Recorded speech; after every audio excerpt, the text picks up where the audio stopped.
பிறப்பும் முன்பே இறப்பும் முன்பே உண்மைக்கு சான்று பகரவே வந்தேன் என்ற இறைவனை கண்டுகொண்டதோடு மட்டுமல்லாமல் அந்த உண்மையினை சான்று பகர்ந்து அதற்காக தனது வாழ்வினையை தந்தவர் புனித திருமுழுக்கு யோவான்.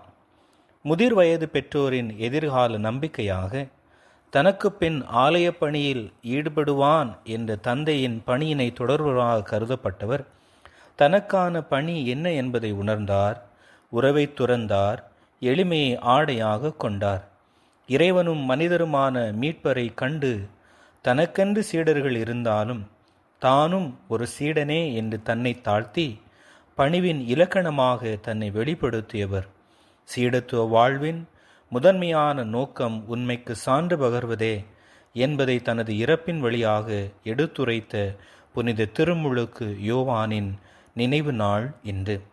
அரசனாக இருந்தாலும் அறம் சார்ந்த வாழ்வின் வழியாக அவனியில் போற்றப்பட எடுத்துரைத்தவருக்கு பணம், பேராசை, ஆடம்பர வாழ்வினால் சுயம் இழந்தவர்களால் உண்மை எவ்வாறு மண்ணோடு புதைக்கப்படுகிறது என்பதை நாம் புனித திருமுழுக்கு யோவானின் இறப்பிலிருந்து காண முடிகிறது.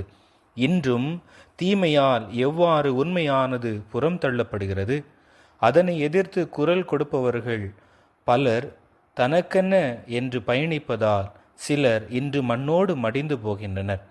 அரசன் நீதி தவறாதவன் என்று நினைவுகூறுவதைப்பட விட வார்த்தை தவறாதவன் என கொடுத்த வாக்கினை காப்பாற்ற ஏரோது யோவானை கொண்டான். தனது மகளின் திறமையை உலகம் போற்ற வழி செய்ய வேண்டிய தாய் தன் சுகபோக வாழ்க்கை வாழ வேண்டி தனது மகளின் திறமையை மண்ணோடு புதைத்தாள். சமூகத்தில் என்ன நடந்தால் என்ன, நாம் நன்றாக இருக்க வேண்டும் என்ற சுயநலம் எண்ணம் கொண்டவர்களால் அநீதியை கண்டும் கல்மனம் கொண்டவர்களாக பயணித்தனர். இடர்வரினும் எடுத்துரைத்த வார்த்தைக்காக அறத்தை வலியுறுத்தி தன்னை இழப்பது தான் எடுத்துரைத்த அறவாழ்வை எல்லோரும் வாழவே என்ற திருமுழுக்கு யோவானின் மனநிலையை நாம் இன்று கொண்டிருக்க அழைக்கப்படுகிறோம். உண்மைக்கு சான்று பகர்ந்து இறைவனின் அன்பு சீடர்களாய் புனித திருமுழுக்கு யோவானின் வழியில் பயணிப்போம். இறைவன் என்றும் நம்மோ